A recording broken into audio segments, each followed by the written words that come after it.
നമ്മുടെ എല്ലാവരുടെയും മേൽ ദൈവത്തിൻ്റെ ഒരു വിളിയുണ്ട് എന്ന് നാം അറിയുന്നു.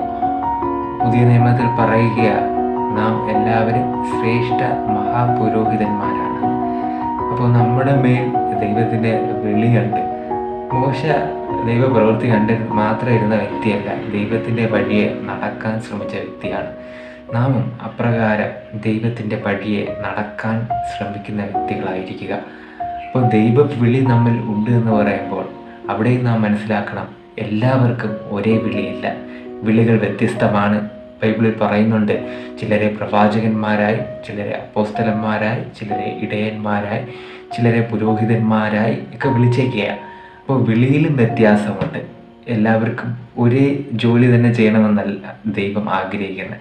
നമ്മുടെ വിളി, നാം ദൈവത്തിൻ്റെ വഴിയെ നടക്കുമ്പോൾ നമ്മുടെ വിളിയും നാം മനസ്സിലാക്കി ദൈവം ആഗ്രഹിക്കുന്ന വഴിയെ നമുക്ക് നടക്കാൻ ശ്രമിക്കാം. അതിന് ദൈവം സഹായിക്കുമാറാകട്ടെ. ആമേൻ.